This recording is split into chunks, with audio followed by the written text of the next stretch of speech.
Señores claustrales, sentaos y cubriros. Ábrese la sesión.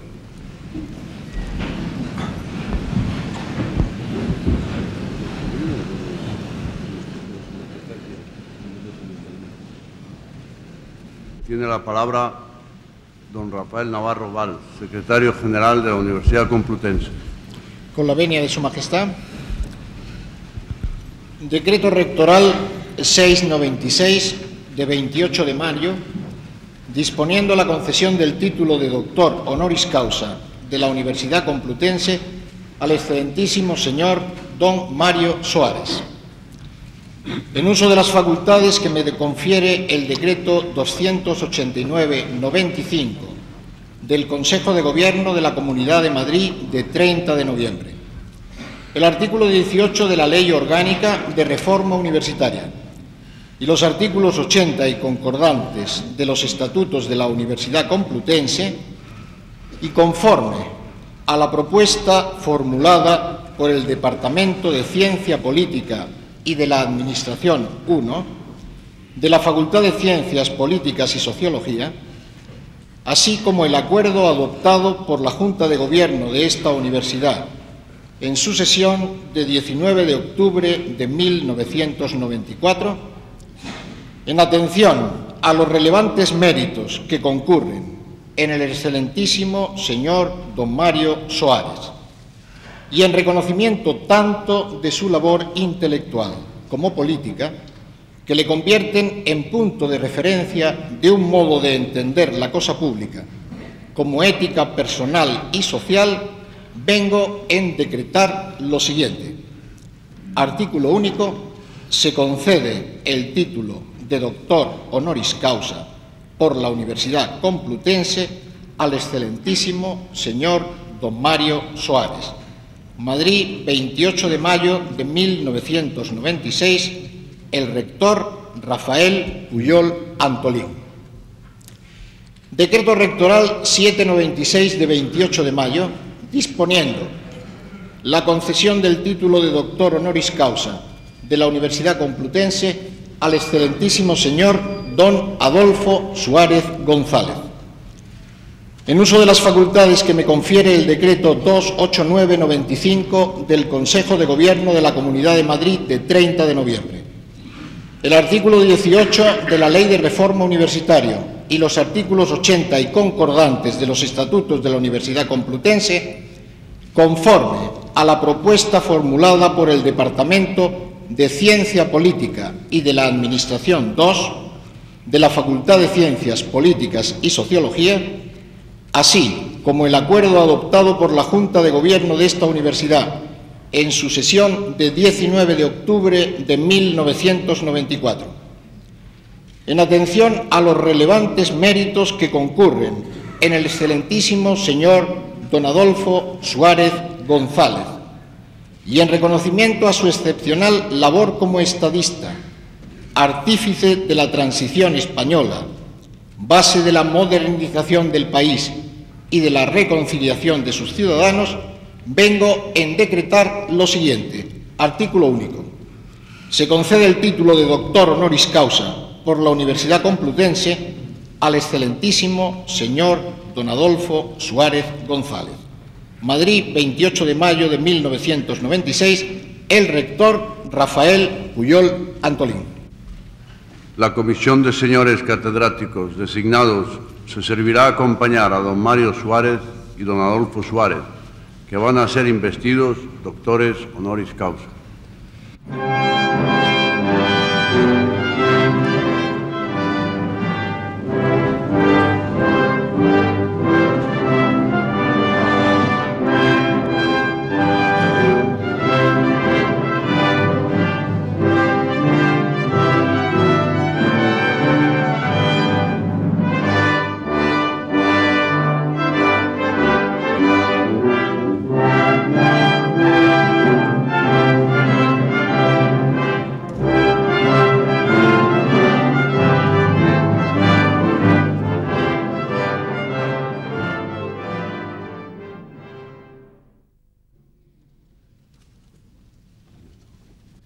Se va a proceder a la solemne investidura de doctores honoris causa de don Mario Suárez y de don Adolfo Suárez.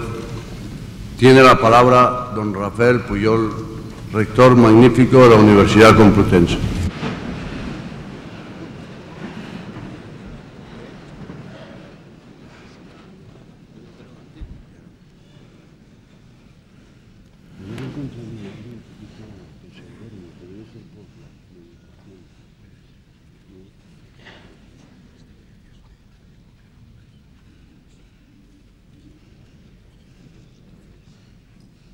Por el claustro de la Universidad Complutense, a propuesta de la Facultad de Ciencias Políticas y Sociología, y en testimonio del reconocimiento de vuestros relevantes méritos, habéis sido nombrados doctores honoris causa.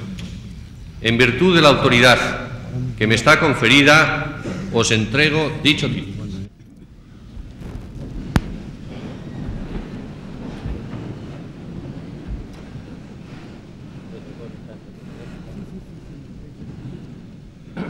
Os impongo como símbolo el birrete laureado, antiquísimo y venerado distintivo del magisterio. Llevadlo sobre vuestra cabeza como la corona de vuestros estudios y merecimientos.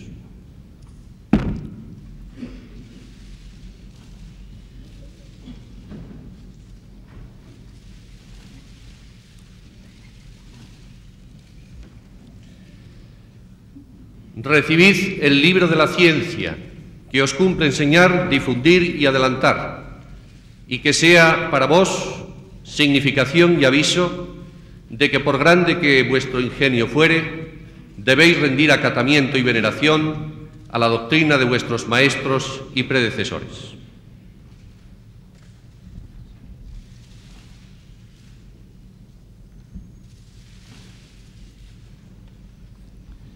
Recibid el anillo que la antigüedad entregaba en esta venerada ceremonia, como emblema del privilegio de firmar y de sellar los dictámenes, consultas y censuras de vuestra ciencia y profesión.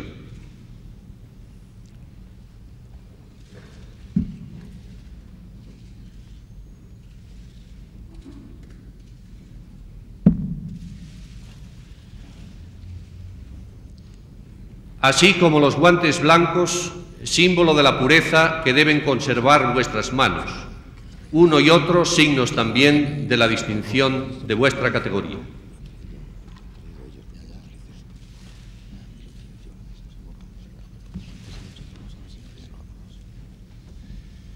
Porque os habéis incorporado a esta universidad, recibid ahora en nombre de su claustro el abrazo de fraternidad de los que se honran y congratulan de ser vuestros hermanos y compañeros.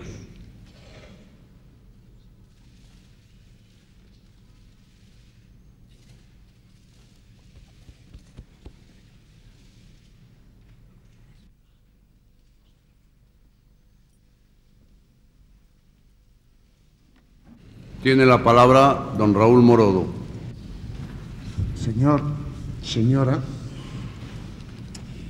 es para mí, como universitario y como miembro de este claustro complutense, un alto honor cumplir el encargo que el magnífico señor rector me ha encomendado: pronunciar la tradicional laudatio del nuevo doctorando. Honor que agradezco y que es honor doblado por la presencia en este solemne acto académico de sus majestades, los reyes de España, y por las personalidades que hoy, al mismo tiempo, recibimos en la universidad: al presidente Mario Suárez y al presidente Adolfo Suárez. Permitidme, en primer lugar, un breve excursus para señalar la excepcional y feliz coincidencia que en esta sesión celebramos: honrar a dos grandes estadistas peninsulares que con lucidez y firmeza, con imaginación y pragmatismo, con buen sentido y buen hacer, se esforzaron venciendo obstáculos y resistencias en la difícil tarea de la reconstrucción de la razón perdida. Instalar y consolidar el Estado de Derecho en nuestros dos fraternos países, pacificar y reconciliar los ciudadanos, asentar y desarrollar las libertades civiles y políticas. Que la Universidad Complutense acoja simultáneamente a dos singulares personalidades, amigos entre sí y con igual apellido, el padre Francisco Suárez, profesor en Coimbra, enterrado en San Roque de Lisboa, consta allí como Soares, con trayectorias distintas, pero con resultados finalistas similares, es algo más que un azar. Es la expresión simbólica, casi pessoana, que anuncia desde la diferenciación soberana y desde identidades propias horizontes comunitarios más prometedores. Destino peninsular común en la Unión Europea, identidad en la diversidad como únicas múltiples y destino también común hacia la comunidad iberoamericana de naciones. Iberismo democrático y transiberismo secular que con maestría expresan grandes poetas portugueses, Miguel Torga y José Saramago. En ambos destinos, Portugal y España, nuestro viejo solar ibérico, se reafirma y se agranda. Como pueblos europeos sureños, como pueblos mediterráneos y atlánticos, constituimos pilares firmes de vanguardia ante desafíos del nuevo milenio. Historia y razón histórica, utopía que se hace y necesidad exigida, se combinan con amores y desamores pasajeros en nuestros pueblos. Esta coincidencia personal y académica que aquí constatamos es de nuevo la encarnadura de una vigencia clara, convergente y de un destino fraternal. Majestades, magnífico rector, autoridades claustrales, estudiantes, señoras y señores. El presidente Mario Soares es sin duda, por su larga trayectoria vital y cívica, el estadista portugués más conocido y laureado en América y Asia, en África y Europa y naturalmente en España. Decenas de universidades, Bolonia y Oxford, Salamanca y Sorbona, Yale y Manila, Santiago de Compostela y Sao Paulo, entre otras muchas, le han doctorado por su humanismo beligerante y por la defensa de las libertades. Unirle hoy a nuestro claustro refleja de igual modo nuestro reconocimiento a su labor política e intelectual. En efecto, una muy activa vida pública, marcada siempre por el norte fijo de la libertad, han llevado al doctor Mario Soares de universitario resistente y universitario transterrado, estudiante en Lisboa, profesor en Rennes y Sorbona, a presidente de la República Portuguesa. Su entorno familiar, social y político condicionarán su dedicación temprana e intensa a la vida académica y pública.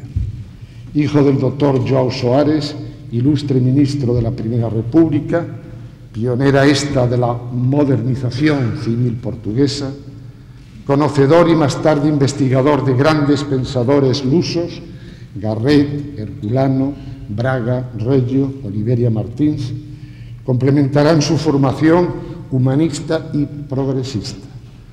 En la Universidad de Lisboa, en las facultades de Derecho y de Letras, realizará y terminará sus estudios jurídicos e histórico-políticos. Luchador demócrata, europeísta de primera hora, solidario con los nuevos países emergentes, conjugará armónicamente reflexión teórica y práctica de la libertad, de la tolerancia y de la fraternidad. El doctor Mario Soares, en tiempos de silencio y represión, Sabrá decir no y denunciar las injusticias.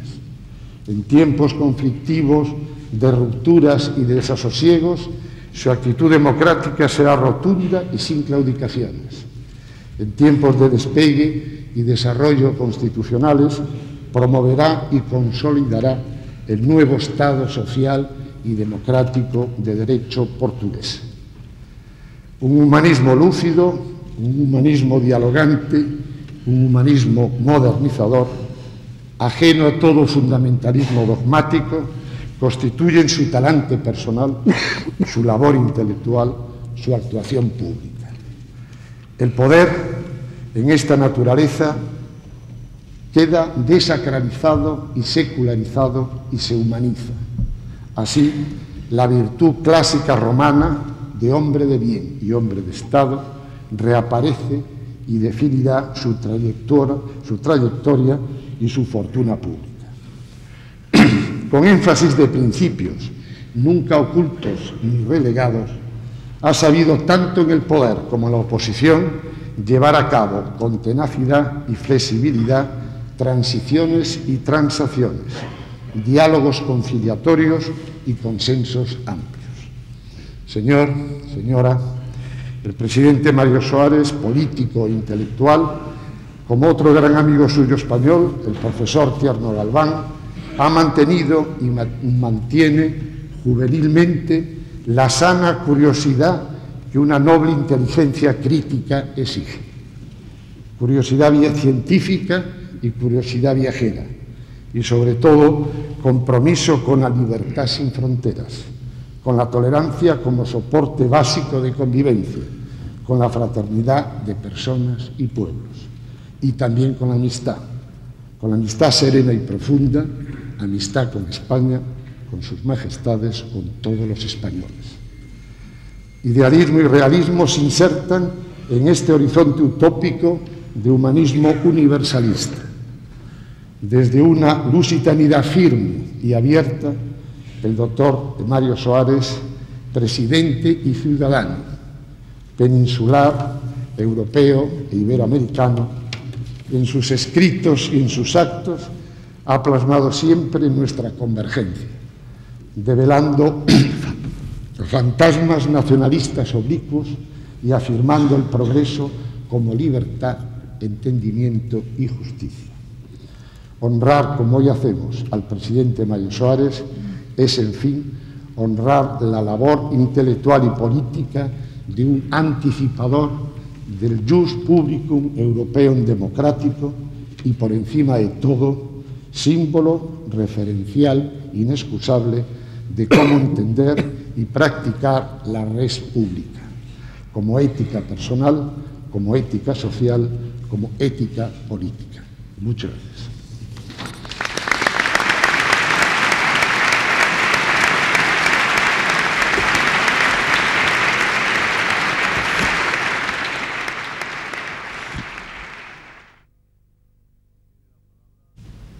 Tiene la palabra el doctor Soares.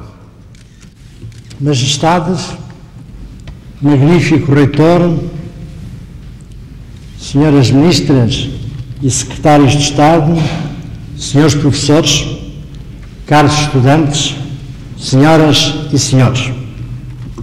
É para mim uma honra insigne receber a alta distinção de doutor honoris causa pela tão prestigiada e a tantos títulos ilustre Universidade Complutense.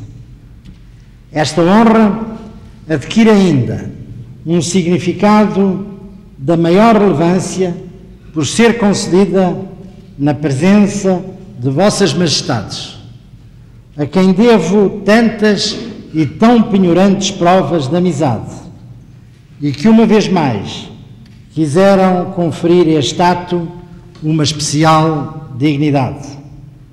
Por ocorrer na mesma sessão solene em que é muito justamente distinguido o presidente Adolfo Soares, personalidade política de excepcional lucidez e de coragem, ao qual tanto deve essa obra de sucesso e de delicada engenharia política que foi a transição democrática espanhola.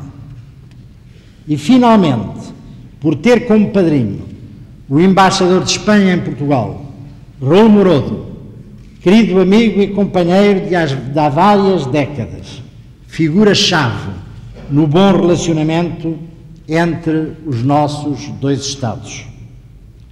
A conjugação das referidas circunstâncias torna particularmente memorável para mim, modesto cidadão português, hoje sem quaisquer funções de poder, a distinção que ora me é feita, em si mesma já tão penhorante. E do mesmo passo põe em destaque a amizade e compreensão profundas que unem os nossos dois Estados no quadro da União Europeia a que ambos pertencemos e que ainda há poucos dias foram sublinhadas com tanto êxito pela visita que o Presidente de Portugal, Jorge Sampaio, fez à Espanha a convite de Vossa Majestade. Foi com efeito, quando era Presidente do Governo Adolfo Soares e eu próprio exercia as funções de Primeiro-Ministro de Portugal, que assinámos em Madrid o Tratado de Amizade e Consulta entre Espanha e Portugal, que pôs fim ao obsoleto e ideológico Pacto Ibérico e abriu caminho à consolidação, em bases democráticas modernas, de um novo e salutar relacionamento, estabelecido na igualdade, no respeito mútuo, na reciprocidade de vantagens e na confiança entre os nossos povos.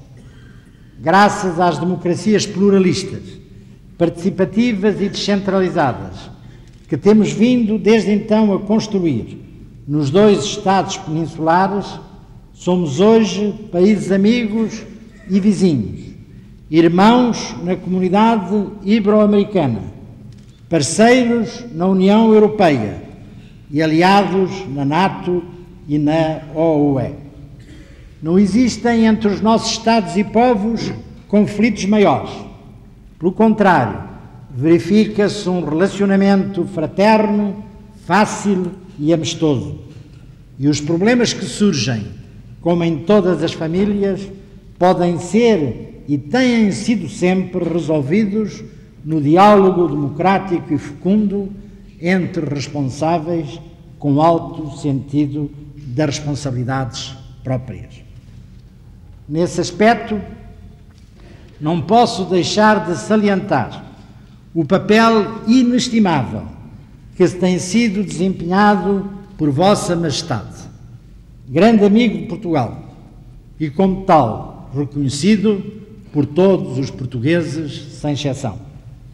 Uma ação que, aliás, se insere na linha de comportamento seguida sempre por seu augusto pai, Dom Juan, grande patriota e clarividente amigo de Portugal, de quem tive a honra de ser fiel admirador e à memória do qual quero aqui prestar, neste momento, para mim tão grato, as minhas mais rendidas homenagens.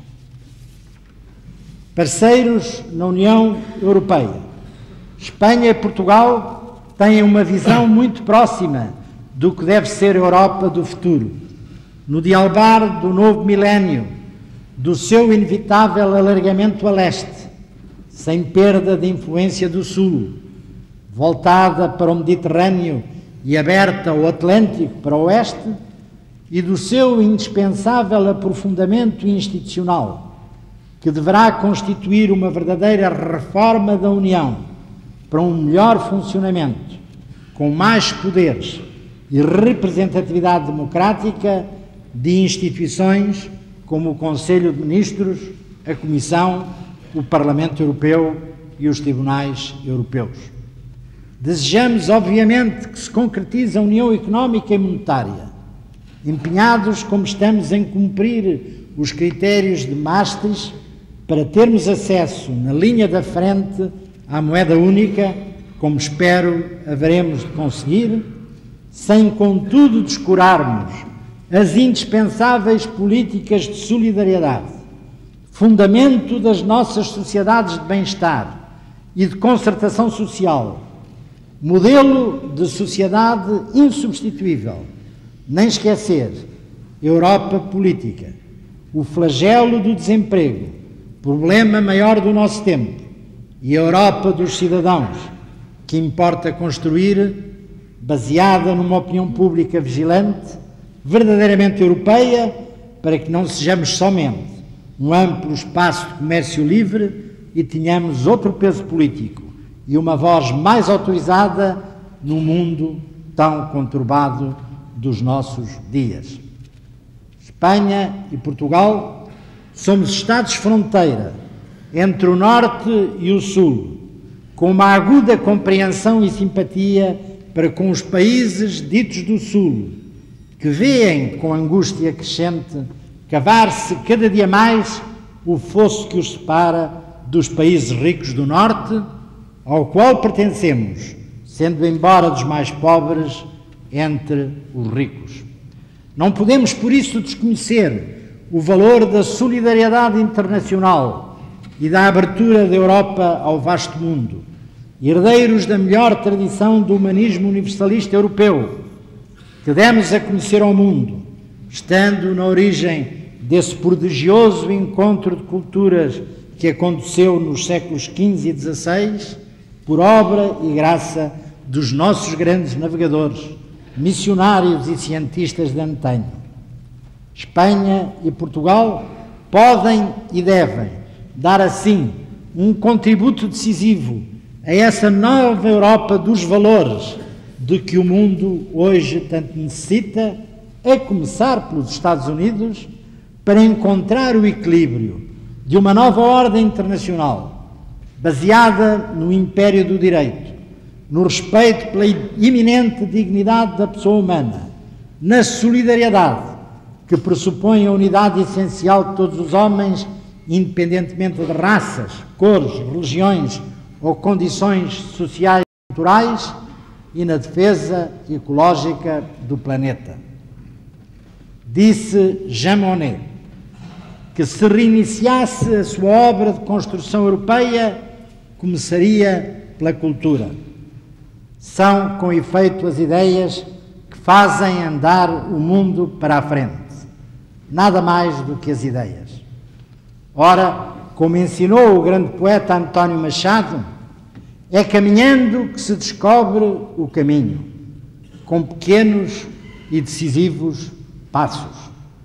Lancemos-nos, pois, a fundo nesse caminho original da construção europeia, desde a comunidade a que aderimos no mesmo memorável dia 12 de junho de 1985, da qual recebemos tanto, mas a que demos, porventura, ainda mais, reforçando agora a união, fiéis aos valores das nossas culturas, tão interinfluenciadas, de Cervantes a Camões, de Quevedo a Gil Vicente, de Ortega a Pessoa, para só referir grandes génios desaparecidos, apostando num maior conhecimento recíproco e num diálogo mais fecundo entre os nossos cientistas, pensadores, artistas, universitários e escritores.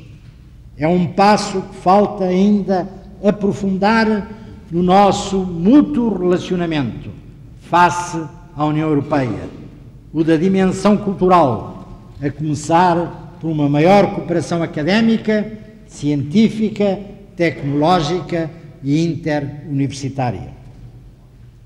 É por isso que me atrevo a considerar que esta cerimónia tem muito de simbólico e de paradigmático, ao apostar num comportamento virado para o futuro e para a modernidade dos nossos dois Estados. Como disse no início das minhas palavras, a presença tão honrosa de Vossas Majestades nesta tão dota Universidade Complutense, na sessão em que se confere o doutoramento honoris causa a dois homens públicos de Espanha e Portugal, hoje sem responsabilidades políticas nem partidárias, mas profundamente empenhados no aprofundamento democrático e na modernização das nossas sociedades peninsulares, e na Europa dos valores, tem um altíssimo significado. Representa, igualmente, a fidelidade de Espanha e Portugal às suas responsabilidades históricas relativamente à Iberoamérica e permitam-me que não deixe de referir aqui o Brasil, essa portentosa nação unitária, à África e ao mundo. Pela minha parte, agradeço com humildade a honrosa distinção que acabam de me conferir.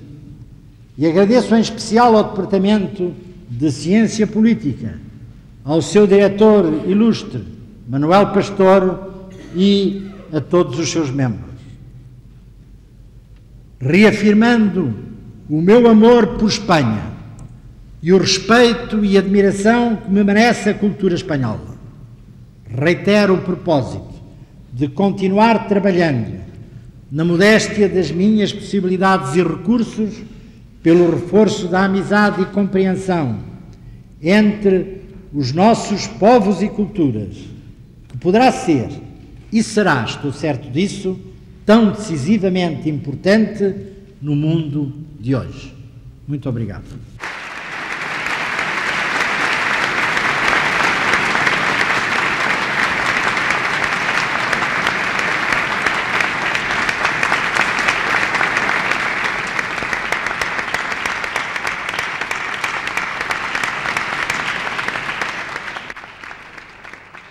Tiene la palabra don Rafael Puyol.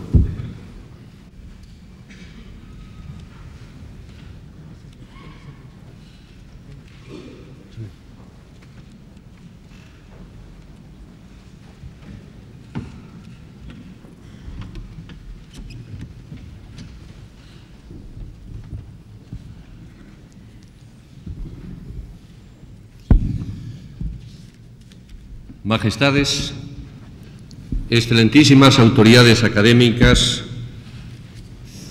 civiles, eclesiásticas y militares, señoras y señores claustrales, señoras y señores. Constituye para mí un altísimo honor y un privilegio efectuar la laudatio del presidente Suárez en su investidura como doctor honoris causa por la Universidad Complutense. Sepan ustedes que no la hago a título individual. Otras personas con mayores merecimientos habrían podido realizarla mejor. La hago como rector de nuestra alma mater, en representación de toda la comunidad universitaria y con la responsabilidad de estar expresando un sentimiento colectivo de reconocimiento y gratitud a la figura de Adolfo Suárez. La pronuncio, cómo no, desde la admiración personal, con un cierto temor de no ser capaz de expresar en pocas palabras la grandeza de su persona y el alcance de sus acciones, pero con la seguridad de que su talante e inteligencia sabrán disculpar formas imprecisas para un fondo que le manifiesto contiene las más altas dosis de respeto, admiración y agradecimiento. Si el honor es, como quiera la Academia, la cualidad moral que nos lleva al más severo cumplimiento de nuestros deberes, si el honor es el rechazo a actuar de manera vergonzosa, una vocación de vida en la verdad y de búsqueda del auténtico, si el honor, en fin, es reflejo de la integridad, el presidente Suárez es uno de los más seguros nombres del honor. Cierto furor sacrílego ha hecho tabla rasa de algunos principios de intercambio social que, como el respeto a la palabra dada, la lealtad o el honor, son ya apenas jerga rancia de hidalgo o virtudes de muy baja valoración. Nuestras sociedades están hoy más preocupadas por los honores que por el honor. El premio cuenta más que el mérito y la representación más que la convicción. Una recuperación del honor pide su diferenciación del prestigio, que no es un sentimiento, sino un hecho objetivo que tiene que ver con la apariencia y, por lo tanto, es frágil, quebradizo y vulnerable. Nadie duda del prestigio de don Adolfo Suárez. El paso de los años no solo no lo resquebraja, sino que lo acrecienta y difunde. El prestigio merecido es para él, pero el ejemplo de su honor es para todos. Sabemos que la ética del político no es la misma que la del santo o la del buen comerciante. La política es, sin duda, un oficio del alma, pero ya escribió Weber que quien busca la salvación de su alma y la salvación de otras almas, que no la busque por el camino de la política, que tiene otras tareas muy distintas. Diseñar la armonía de las sociedades, construir arquitecturas para la convivencia próspera y benéfica y dirigir las inercias de la historia son los afanes del político. Para ello, tan inconveniente puede resultar una implacable política de fuerza basada en el fraude y en el uso inmisericordia del poder, como el utopismo que hace que los ideales suplanten a los hechos. También en esto, el presidente Suárez ha acreditado una clarividencia inusitada, haciendo cumplida la afirmación de que la política es el arte de aplicar en cada época de la historia aquella parte del ideal que las circunstancias hacen posible. Cuando en julio de 1976 se hizo cargo del gobierno, muchos dudaban que su gestión iba a hacer posible por fin la restauración democrática. Su primer propósito se reducía a elevar a la categoría política de normal lo que a nivel de calle ya era simplemente normal. Aún antes de que naciera oficialmente UCD, el presidente Suárez desplegó con tenacidad y ponderación, compensadas con una audacia juvenil estimulada por el entusiasmo, un auténtico programa centrista. Como ha escrito el profesor Seco Serrano, no deja de ser curioso que las acusaciones que algunos sectores lanzaron contra Suárez fueran motivadas en realidad por la fidelidad efectiva del presidente a sus promesas electorales. No solo cumplió lo prometido, sino que fue más allá incluso de lo que había hecho esperar. Tres son las cualidades decisivas para el político, según Weber: pasión, sentido de la responsabilidad y sentido de la distancia. Pasión en el sentido de darle importancia a las cosas reales, pero con la mera pasión no basta. La pasión no le convierte a uno en político si no va unida a la responsabilidad. Y para ello necesita sentido de la distancia, la cualidad psicológica decisiva para el político. Distancia de la soberbia para evitar actos extremos. Distancia de los propios hábitos para actuar con objetividad. Distancia del miedo para no incurrir en la inoperancia. No hay por qué tener miedo a nada, dijo Suárez. El único miedo racional que nos debe asaltar es el miedo al miedo mismo. El problema es precisamente ese: cómo conjugar la pasión y el sentido de la distancia. La fuerza de una personalidad política significa, antes que nada, poseer esas cualidades. La cabeza lleva a la búsqueda de lo conveniente, a tomar en cuenta las cosas y no una ilusión que podemos hacernos sobre ellas. Pero la política no se hace solo con la cabeza. Hay tareas en la historia que o se hacen desde la fe y desde el sentido común, o no se hacen o se hacen mal. Para eso no bastan los sabios ni los santos, sino los políticos capaces de pensar más que en las próximas elecciones, en las próximas generaciones. La transición española fue la gran obra de Adolfo Suárez, la obra de un éxito histórico cifrado en desmontar unas superestructuras inservibles para levantar un edificio que responde a los retos del pueblo y que consigue finalmente la modernización del país y la reconciliación de sus ciudadanos. La historia dice ya del presidente Suárez que fue el artífice principal de aquel deseo enunciado por Menéndez Pidal, que por encima de las dos Españas, la que prevalezca sea una España total, anhelada por tantos, la que no amputa atrozmente uno de sus brazos, la que aprovecha íntegramente todas sus capacidades para afanarse laboriosa por ocupar un puesto entre los pueblos impulsores de la vida moderna. Una transición a la que él supo imprimir el ritmo adecuado. Suárez respondió en cada momento a las dificultades políticas que se presentaban y, pese a la acusación que a veces se le hacía de no poseer una ideología definida, tenía las ideas muy claras respecto del resultado final de su acción política. Tenía sentido del Estado, conciencia de la tarea común, frialdad para la acción y capacidad para la concordia y el diálogo como presupuesto esencial de toda convivencia. Y supo transmitir esas virtudes a sus colaboradores que, como él mismo, respondieron a dos características esenciales: la moderación y la juventud, que propició la denominación de penenes referida a los ministros. Thomas Carlyle repite, quizás con exageración, que la historia de los pueblos es la biografía de sus héroes. El nombre del presidente Suárez ha quedado para siempre vinculado al tránsito de la dictadura a la democracia, del Estado centralista al Estado de las autonomías, de la crítica situación económica a una situación de progreso y bienestar social, de un cierto aislamiento internacional a la participación como nación. El sentido común, la fe, la pasión, la audacia, la prudencia, la moderación, la responsabilidad, la perseverancia, el desprendimiento, la dignidad, la clarividencia, la valentía, la honestidad, son virtudes nada raras consideradas aisladamente, pero pocas veces se dan juntas. Pero hay momentos en que son imprescindibles y Suárez las aportó para una causa necesaria.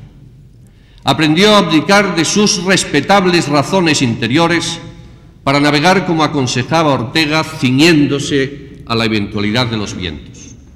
La plasticidad, la versatilidad, la disposición para someter las circunstancias desde la lógica efímera que en cada momento imponen, no fueron pruebas menores del talento de nuestro doctor honoris causa. Lo que había que hacer no podía ser producto de una visión idílica. En las tomas de posición, en la adopción de decisiones estratégicas, ha de existir siempre la conciencia del riesgo de equivocarse y la humildad para aceptar que no siempre nuestras ideas más queridas se llevan bien con las circunstancias del momento. Los proyectos deben conformarse a las necesidades sociales en lugar de dar primacía a criterios impersonales. Una actitud pragmática, una actitud liberal en su sentido etimológico de desprendimiento frente a las propias creencias y, por lo tanto, de tolerancia a las ajenas, fue el rasgo de inteligencia y de carácter más notorio del presidente Suárez. La plasticidad no es solo una virtud moderna, es una exigencia ineludible. La plasticidad es uno de los nombres de la inteligencia animada por la energía y por el sentido de la oportunidad. Sabemos, ahora mejor que nunca, que si bien nadie está en el secreto de las sociedades felices, éstas se logran más que con severas ideologías, con el esprit de finesse postulado por Pascal y sabiamente practicado por el presidente Suárez. Tomo de Giovanni Sartori una cita de Blunzi que resume el ethos del político. La política debe ser realista, la política debe de ser idealista. Dos principios que son ciertos cuando se complementan y falsos cuando se mantienen separados. El programa centrista del presidente Suárez aplicaba esa máxima con solvencia. Demostró talento, intuición, capacidad de reflejos y, sobre todo, una gran dosis de equilibrio y de humildad. El éxito para todos indiscutible del presidente Suárez fue haber sabido interpretar y encauzar en el momento preciso un anhelo colectivo. De todos los sistemas políticos, el que más crucialmente depende de la inteligencia, de la mentalidad lógica, es la democracia. La lógica y el empeño conciliador desplegados por el presidente Suárez se proyectaron incluso en la estructuración de su partido, desde el cual operó no solo el cambio fundamental, la recuperación de la democracia, sino la moderación progresiva de sus adversarios. Pragmatismo, vocación por el consenso, posibilismo, pactismo, gobierno mediante la discusión y racionalidad instrumental articulada en un riguroso sistema de valores inspirados por el mejor idealismo, el idealismo que no ignora la realidad. Suárez, como nadie, asumió ese principio básico de cualquier político liberal: hacer del respeto a la realidad todo el fundamento de su acción política. Y ello desde una posición de confesada modestia.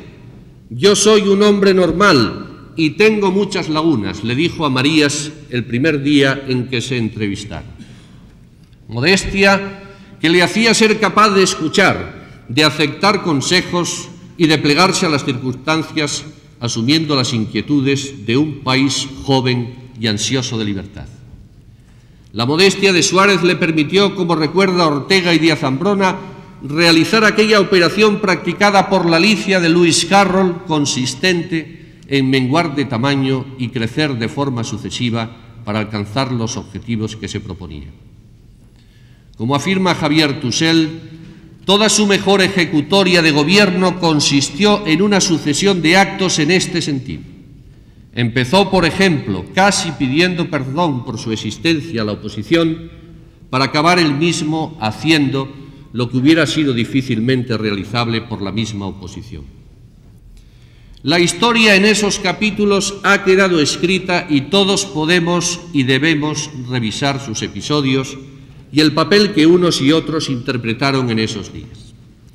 No es esta ocasión para evocarlos todos, pero sí debo recordar un gesto. En la tarde del 23 de febrero de 1981, el presidente Suárez simbolizó la dignidad de unas Cortes alteradas por la fuerza bruta con su gallardía personal, sellando enérgicamente su vocación y compromiso democrático. Cada uno está en el lugar en que se ha colocado a sí mismo.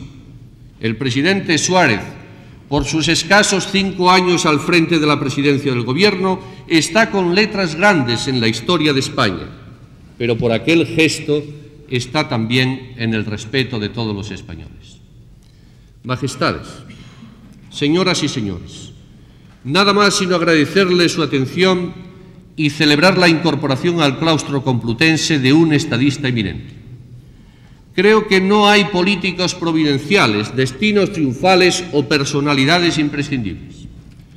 Creo que la historia de los pueblos la hacen los pueblos, y así fue sin duda en el caso de la transición española, que fue la gesta pacífica e inteligente de un pueblo maduro y tolerante. Pero ello no me impide saber que hay biografías decisivas para las sociedades. La del presidente Suárez lo es en alto grado. Y es de justicia que lo reconozcamos con el más alto grado académico y honorífico de esta universidad, que ha asumido con entusiasmo la iniciativa de los departamentos de Ciencia Política de la Facultad de Ciencias Políticas y Sociología. Tengo, pues, que agradecer la sensibilidad de quienes han propuesto la investidura tanto del presidente Suárez como la del presidente Suárez. El homenaje que hoy les tributamos es un reconocimiento a una de las mayores conquistas del espíritu humano, la democracia, que no es solo el remedio mejor para los males de los pueblos, sino también una reivindicación de verdades universales. Don Adolfo Suárez, desde hoy entrará a formar parte de nuestro claustro en el que todos le acogemos con admiración, con respeto y agrado. Los que a partir de esta fecha nos denominamos sus amigos y compañeros, manifestamos nuestro orgullo por recibirle en una institución venerable y centenaria que hoy con su presencia se hace un poco más grande. La Universidad Complutense reclama ilusionada la figura de Adolfo Suárez, pero somos conscientes de que quien fue nuestro presidente no es de nadie en particular. No es de ningún grupo o institución que con razones legítimas o argumentos interesados las reivindican. Es de todos los españoles, porque todo lo verdaderamente grande pertenece a la comunidad entera. Muchas gracias.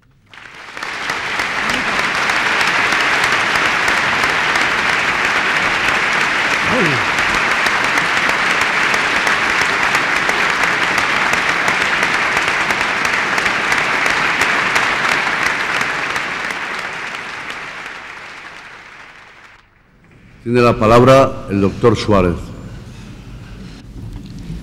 Majestades,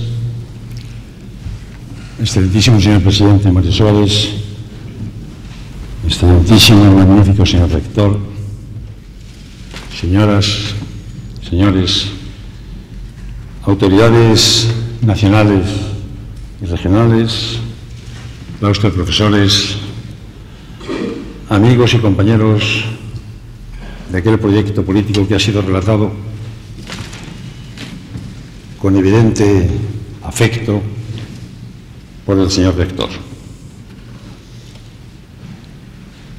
Por varias razones, este acto académico tiene para mí una relevancia excepcional. En primer lugar, por el reencuentro con una singular institución, la universidad, que me otorgó hace ya muchísimos años formación y grado. En segundo lugar, por recibir este máximo honor claustral al mismo tiempo que el presidente Mario Suárez, con quien me liga una larga y profunda amistad, y el agradecimiento por su apoyo y consejo en momentos difíciles. La Universidad Complutense ha querido simbólicamente incidir en el horizonte ideal de la comunidad cultural iberoamericana, hermanando la lengua de Camões y la lengua de Cervantes. Y en lugar muy especial, expreso mi gratitud por estar presididos en este acto por sus majestades los reyes de España, que una vez más vincula y estrecha, con esta ocasión también, los lazos de la corona con la universidad. Por todo ello, señor, señora, sean mis primeras palabras de agradecimiento y gratitud al Departamento de Ciencia Política y al profesor Ramón Cotarelo, que han hecho esta propuesta, al claustro también mi gratitud, a la Junta de Gobierno y al magnífico señor rector que la han aprobado. Agradecimiento, en fin, también al propio rector por el enorme afecto hacia mí y que se ha notado de una forma que agradezco en lo más profundo de mi alma en las palabras que ha dicho en su laudación. Es evidente que el honor que hoy se me otorga y que la universidad me dispensa lo hace a un político, a un hombre público y fundamentalmente un político, ya retirado definitivamente del ejercicio de la vida política, pero inevitablemente desde esa vivencia, desde esa experiencia personal, quisiera reivindicar aquí la dignidad del político y de la política. Por ello, el objeto de mi intervención se centra en una breve meditación sobre el quehacer político práctico y sobre la urgente necesidad de proceder a una nueva justificación y legitimación del poder político. Creo que es una necesidad universalmente sentida en el mundo contemporáneo. No se trata solo de una justificación personal, que también lo es, sino de una necesidad social para afianzar una convivencia basada en la tolerancia y en la libertad. Los viejos maestros nos enseñaron que en tiempos de frondas y guerras civiles europeas, en los siglos XVI y XVII, entre el radicalismo de unos y la intolerancia de otros, al menos los políticos en aquella época, especialmente en Francia, supieron arbitrar fórmulas de entendimiento y reconciliación. Desde estas bases humanistas, desde la modernidad ascendente y desde la secularización que se inicia entonces, comienza un largo camino que cubre con dificultades varias centurias. Erasmo y Espinosa, Montaigne y Bodino, Kant y Rousseau, entre otros clásicos europeos, y entre nosotros, desde Suárez y Vitoria, Fulvio y Las Casas, Jovellanos y Martínez Marina, hasta Ginés y Posada, Ortega y Azaña, Laín y Marías, Tierno y Aranguren, y tantos otros que han reflexionado ampliamente sobre la naturaleza de la política y del hombre político. Reivindicar la política y los hacedores de la misma es asumir la sociabilidad humana y el esfuerzo por conseguir la paz civil, la libertad, la solidaridad y la tolerancia. La bondad o la maldad de la política reside, a mi juicio, en la aceptación o no de unos previos valores éticos que deben informar comportamientos prácticos. La moral social e individual, y no solo esta última, constituye el eje de una política coherente y digna. El pragmatismo y el realismo político son sin duda un planteamiento que puede ser válido, pero esta validez tiene que filtrarse por el tamiz de una ética social que el transcurso del tiempo ha esculpido. Conciencia individual, y conciencia social de esta manera deben confluir hacia los grandes valores definitorios del Estado de Derecho. Los cambios que se han producido en el mundo en los últimos 10 años han determinado profundas transformaciones en la forma tradicional del quehacer político. Y dado el carácter simbólico de las trataciones históricas, no es aventurado afirmar que esos cambios, con el hundimiento de los Estados europeos en que se encarnaba el comunismo, ha marcado el fin del siglo XX y que el mundo que después de ellos aparece es ya el siglo XXI. Lo mismo sucedió con la Revolución Francesa de 1789, que inauguró el siglo XIX, cuya clausura se produjo en virtud de la Primera Guerra Mundial del 14 al 18 y de la Revolución Bolchevique del 17. El ciclo histórico que a partir de esas fechas se inicia ha terminado en noviembre de 1991.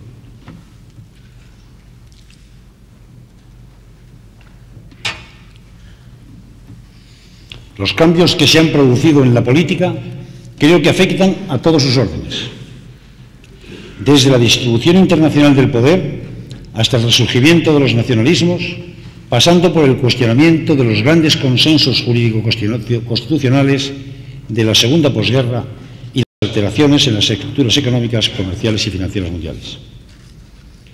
Norberto Bobbio, en su clasificación moderna de las formas de poder, distingue 3 tipos: el poder económico, el ideológico y el político. Pues bien, todos esos cambios han pulverizado las posibilidades del poder ideológico que Bobbio asigna a los sacerdotes en las formas antiguas y a los intelectuales y científicos en las contemporáneas. No es necesario recurrir al argumento del fin de las ideologías para fundamentar esta afirmación. Aquellas habían desaparecido mucho antes de que se vinieran abajo los regímenes europeos que las encarnaban. El problema que pretendo abordar viene derivado por el temor de que también el poder político puede seguir el camino del ideológico. Pocos hechos hoy son más llamativos que el desprestigio del quehacer político y de la actividad pública en casi todo el mundo. Y este desprestigio parece forzar a los mejores hombres y mujeres de cada generación a apartarse de la actividad pública con desconfianza, cuando no con repulsión. La actividad política no se ve hoy como un acto de sacrificio que plasma una clara voluntad de servicio desinteresado a la comunidad, ni como una acción que honra a quien la practica. A mí me parece necesario y urgente devolver a la actividad política la dignidad perdida, porque si bien el juicio negativo, que en ocasiones merece, viene de antiguo, en la actual situación de continuar su descrédito, no quedaría en el mundo más poder con prestigio que el poder económico. Y como este es inseparable de unas u otras formas políticas, porque la actividad económica ha de contar inevitablemente con el marco jurídico político, el peligro consiste en que la propia democracia, hoy en proceso de universalización, acabe seriamente erosionada. La desvalorización actual de la política y del político en general exige una reflexión histórica y un análisis más ponderado. Mis observaciones tratan de contribuir a una dignificación de la política mediante una reflexión sobre el quehacer político práctico. No intento, por supuesto, justificar la reflexión política en sí, y menos en este foro universitario. Hay expertos que se encargan de cultivar con éxito y brillantez dicha reflexión bajo la forma de la ciencia política y la filosofía política. Lo político ha ocupado siempre, y ahora también por derecho propio, un relevante espacio en el pensamiento humano. Sin el estudio de lo político desde las perspectivas de la ciencia, del derecho o la filosofía, la misma sociedad humana sería hoy absolutamente impensable. Ferrater explica que la política forma parte tan esencial de la historia del pensamiento humano que muchos sistemas filosóficos serían incomprensibles si no se tienen en cuenta las aportaciones políticas de sus autores. Baste al efecto los nombres ilustres que antes he aludido. Mi intención es más modesta, pues solo se trata de legitimar y devolver la dignidad al quehacer político práctico, no a la función teórica, sino a esa actividad cotidiana de adopción de decisiones de alcance colectivo, de responsabilidad, de gestión de los asuntos públicos. Es decir, de ese quehacer que todo el mundo considera indispensable, pero pocos tienen el arrojo de acometer por la alta carga de sacrificio que implica. Esa actividad que quiérase o no afecta a todo. Es torpeza, y torpeza insigne, decía Unamuno, la de querer trazar a la política un campo restringido. La política, seguía don Miguel, no es una especialidad. La política es una forma de concebir, plantear y resolver todo problema. La política es el envolvente de todo problema público. No hay política económica, política religiosa, política sanitaria, política cultural, las grandes cuestiones humanas en una democracia. Y conviene no olvidar esta última parte de la frase de Unamuno. Las grandes cuestiones humanas en una democracia. Creo sinceramente, señoras y señores, que desprestigiando a la política se está desprestigiando también las grandes cuestiones humanas en una democracia. Es decir, nos estamos desprestigiando a nosotros mismos como ciudadanos y como personas. Pero una cosa que es todo corre el peligro de llegar a ser nada. Y por ello creo que estamos obligados a preguntarnos por la política en un sentido más específico. Y al margen de que todo quehacer público sea político, creo que es pertinente preguntarnos si hay una actividad que de modo concreto y sustancial sea la esencia de lo político. Se ha dado a esta pregunta decenas de respuestas. Max Weber afirma que quien hace política procura el poder, poder como medio para alcanzar otros fines. La política es, por tanto, una actividad en procura de poder. Con ello no hemos hecho más que transferir el problema al análisis de lo que es el poder. Y habrá que preguntarse entonces cómo debe ser el ejercicio de este. Existe una convicción generalizada y de hondas raíces en la historia del pensamiento político de que el ejercicio del poder debe tener un fundamento ético. Y es cierto que esta afirmación tropieza con la imagen estereotipada de una radical separación entre la política y la ética que se atribuye, obviando antecedentes muy importantes, a Maquiavelo. Pero en esa pugna contamos con muy ilustres aliados en la idea de que la ética debe presidir toda política desde Aristóteles a Leo Strauss, pasando por Kant. Hablar de ética es hablar de fines y medios y de las relaciones entre ellos. El fin de la acción política en términos éticos, por la propia naturaleza de las cosas, no puede ser otro que la mejora, el avance, la liberación de los seres humanos en colectividad de todas las limitaciones que impiden su desarrollo material y moral. El fin de la política es contribuir al progreso ético y moral de la persona. La política está al servicio del hombre, de la humanidad, y no al revés. Es posible que la idea de un progreso ético pueda desaparecer a algunos otra utopía, sobre todo si se la compara con la certidumbre del progreso técnico. Pero la idea del progreso ético ha alimentado, sin embargo, la evolución del pensamiento romántico desde Schiller a los cultivadores de la ración crítica. Creo que es razonable y sensato pensar que el progreso ético es una posibilidad real y, por tanto, hay que actuar en consecuencia. Por la misma razón por la que, aunque desde Esquilo los hombres sabemos que la felicidad en la tierra apenas es posible, ello no es óbice para que todos y cada uno de nosotros pasemos toda la vida tratando de conseguirlo. Por la misma razón que creemos en la libertad, aunque cada día la veamos maltrecha y conculcada en muchas partes del mundo. Esa es la dignidad del fin de la política. Y los grandes ideales que hacen posible la mejora y el progreso de la convivencia humana: la libertad, la justicia, la igualdad, la realización de los derechos humanos, la búsqueda de la siempre encontrable felicidad y las grandes exigencias éticas que constituyen a los hombres y mujeres en personas, en su alta dignidad de personas. El medio de que se vale la política es la legitimidad. La legitimidad puede ser un fin sustantivo en muchos aspectos de la vida, excepto en la política, donde no es un fin, sino el presupuesto básico de acción política. Un presupuesto que califica esencialmente la acción. La legitimidad es precisamente lo que permite distinguir el poder justo de la tiranía. En nuestro tiempo, la legitimidad es un concepto muy claro, más allá de la vieja clasificación weberiana o de las teorías de la Escuela de Viena. Es gobierno legítimo aquel que cuenta con la elección y el consentimiento de los gobernados. Se trata de la gran aportación de Locke al pensamiento político contemporáneo, fundamentación filosófica del régimen democrático. No resulta admisible hoy, por tanto, la determinación del Carl Schmitt de que la política consiste en la dialéctica amigo-enemigo. La legitimidad descansa hoy sobre la voluntad del pueblo y por acuerdo general sobre el consenso, la aquiescencia común, cuyo antecedente inmediato es nada menos que la idea del contrato social. Analizada someramente la cuestión de fines y medios en la ética y su vinculación con la política, quiero preguntarme de qué tipo de ética estamos hablando. Max Weber y su distinción entre la ética de la convicción y la ética de la responsabilidad constituye evidentemente un punto de referencia obligado. Pero en nuestra época solo cabe negar la separación entre esos términos weberianos. No es posible entender la pareja ética de la convicción, ética de la responsabilidad como confrontación, sino solo como mediación. La ética de la convicción hace al político responsable ante sí mismo y ante sus ideales. La ética de la responsabilidad es la que le obliga a responsabilizarse de sus ideales ante toda la opinión pública.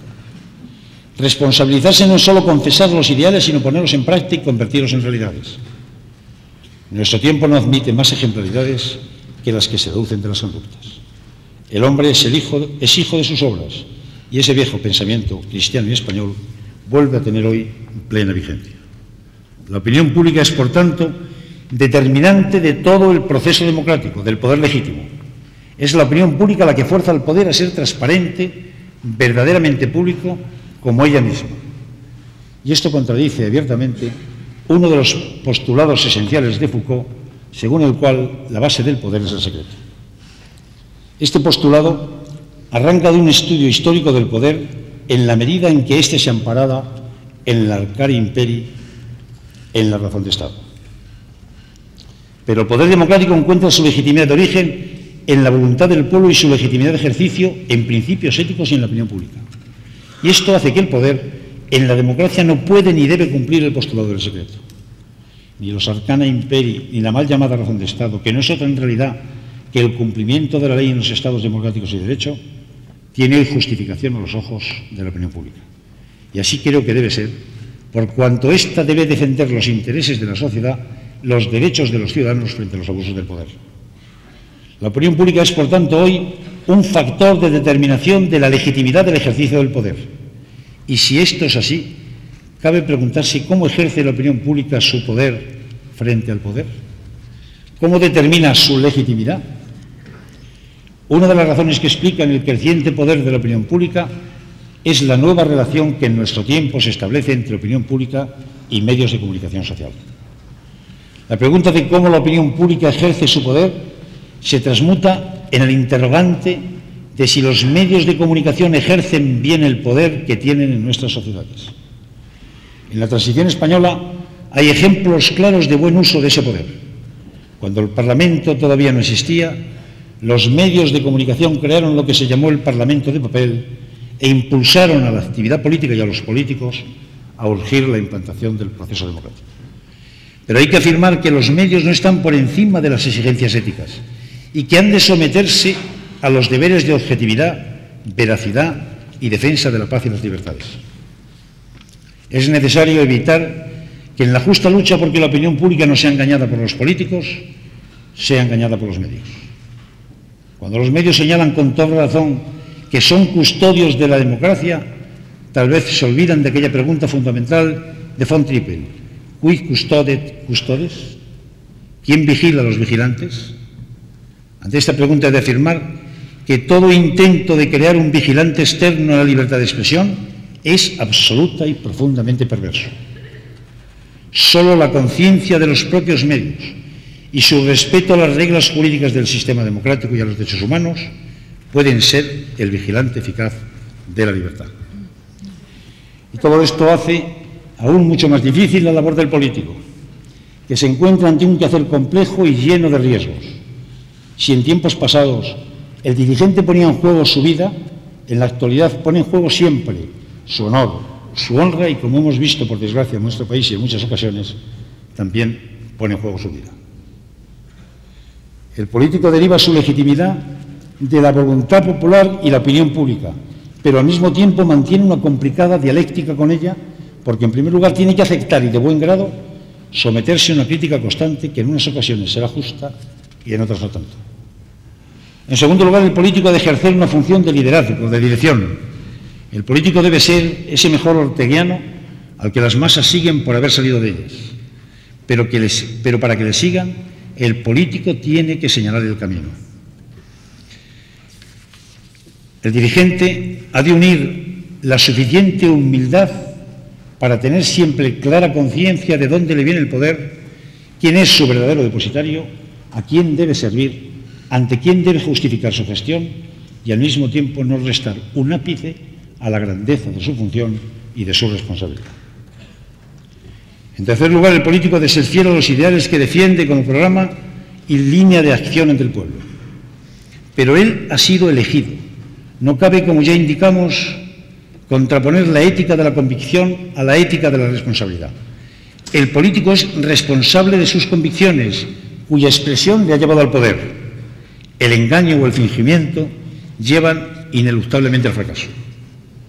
Por todo ello, parece claro que la tarea del político, la política en definitiva, semeja un continuo tejer y destejer.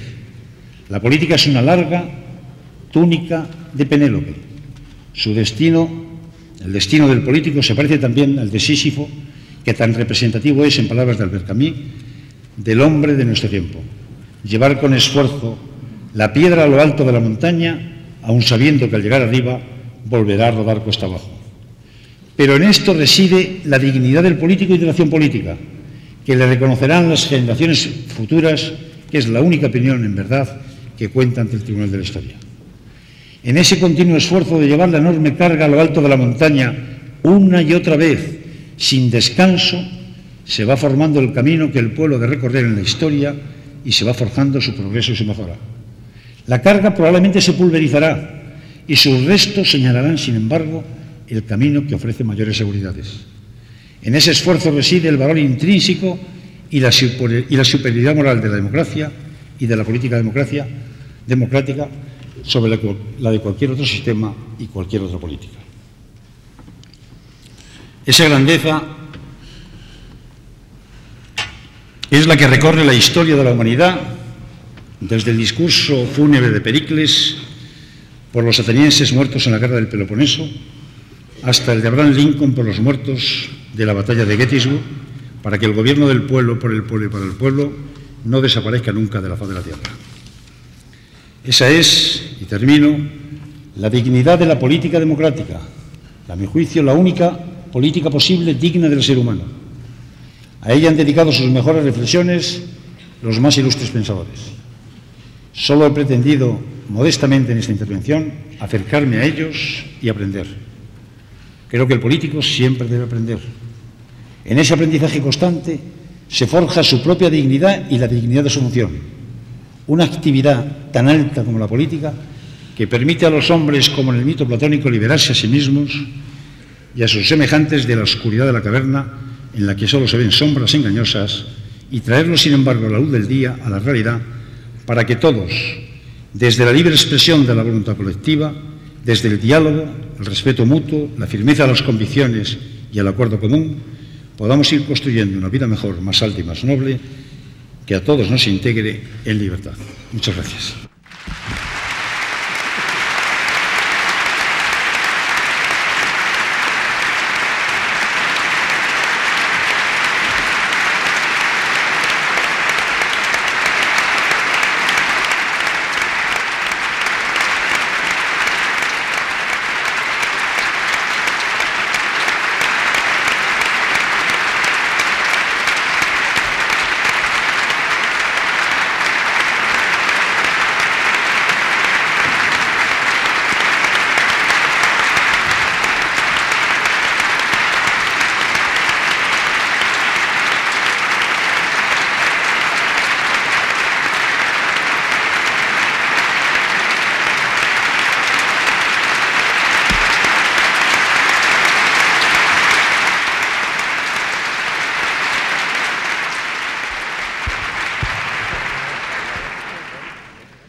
Tiene la palabra don Rafael Puyol, rector magnífico de la Universidad Complutense. Majestades, autoridades, señoras y señores claustrales, señoras y señores. Hoy es tiempo para cumplir con una de las funciones propias de esta Unión Complutense de Maestros y Escolares. Hoy es tiempo para reconocer, celebrar y honrar la dimensión ética e histórica de dos personalidades eminentes que, además de en sus patronímicos, se parecen en su obra política al servicio de la integración armónica de sus sociedades respectivas. La misión de la universidad no solo tiene que ver con sus destinatarios inmediatos, los estudiantes. También es su obligación meterse en medio de la vida y sus paisajes. Tiene que imponerse como una energía espiritual capaz de señalar metas y de diseñar caminos para lograrlas. Tiene que irradiar la luz de la razón, de la verdad y de la ciencia como instancias promotoras de la historia. Frente a las incertidumbres del porvenir, ha de suministrar criterios válidos. Frente a la complejidad de los procesos, ha de señalar ejemplos de la excelencia. La Universidad Complutense reconoce hoy solemnemente dos modelos de conducta social cuyos nombres han sido ya convalidados por la historia. Los presidentes Soares y Suárez han merecido ese honroso estatuto por el tamaño de sus méritos. En alguno de los libros que atesora la biblioteca de la Universidad de Coimbra se dice que no se puede escribir la historia sin contar con el hombre extraordinario que deja impresa su huella en la faz del siglo. Efectivamente, no hay política que no tenga el sello de las personas que la encarnan. En las sociedades abiertas, los electores no lo son solo de programas o de ideologías, sino también de personas concretas a las que los medios de comunicación social brindan una posibilidad de contacto simultáneo y masivo con la opinión pública, atenta tanto a las palabras como al perfil humano de los candidatos. Uno de esos datos personales de importancia principal es la existencia y consistencia de una auténtica vocación en el hombre político. Esa vocación significa voluntad de entrega, ambición de perfección y tenacidad de propósitos en esta tarea elegida como una realización personal al servicio de la comunidad. Las biografías de Mario Soares y de Adolfo Suárez comparten al menos ese rasgo de carácter. Ambos trascendieron su proyecto personal a proyecto colectivo. Lo hicieron compartiendo también tres manifestaciones de conciencia que canalizan su vocación política: conciencia histórica, es decir, clarividencia; conciencia ética, es decir, honestidad; y conciencia táctica, sentido de la oportunidad. Tres modos, pues, de manifestarse un sentido de la responsabilidad que sirvió al designio de una convivencia feliz en sus respectivos países. Mucho se ha hablado de las semejanzas y diferencias de los procesos de democratización de Portugal y de España. Aquí me interesa subrayar uno de sus efectos más importantes: que la restauración democrática en ambos países supuso un nuevo comienzo en las relaciones bilaterales y marcó el paso de la indiferencia a un redescubrimiento necesario y a una nueva percepción mutua más saludable y fructífera. Durante demasiado tiempo ambos estados se comportaron como hermanos siameses unidos por la espalda.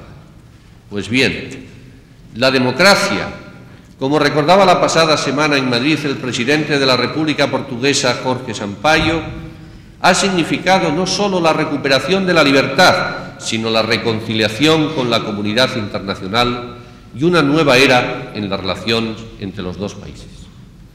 Al progreso y desarrollo de las naciones le son absolutamente inconvenientes los prejuicios, pero no le estorban menos a la universidad, que lleva en su propio nombre la invocación a lo universal y, por lo tanto, el rechazo a todo lo que ni es racional ni es razonable. Por eso, desde la universidad celebramos cualquier ejemplo que anime o favorezca la conquista de un nuevo espacio para el despliegue de la razón. Pero si las cosas están mejor de lo que estuvieron, si nuestro presente es más benéfico y más esperanzador que nuestro inmediato pasado, en buena parte se lo debemos a los presidentes Soares y Suárez, que acreditaron una prodigiosa capacidad de hacer lo conveniente gracias a su autoridad.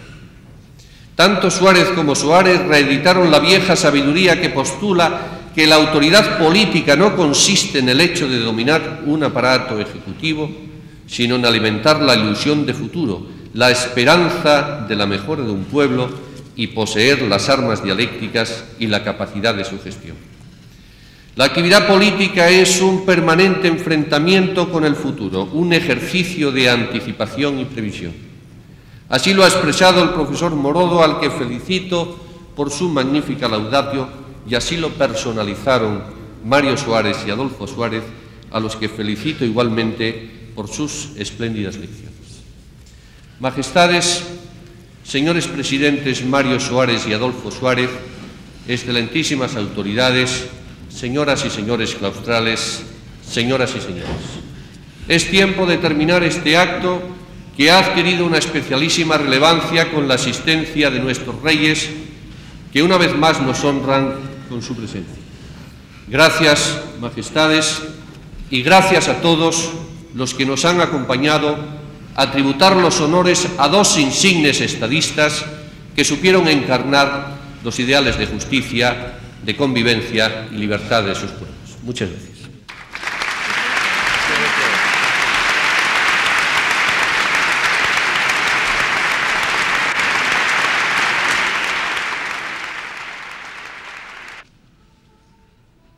Viva la academia, viva profesores, viva la academia, viva profesores, viva el truco libre, viva el blanco libre, sempre sin flores, sempre sin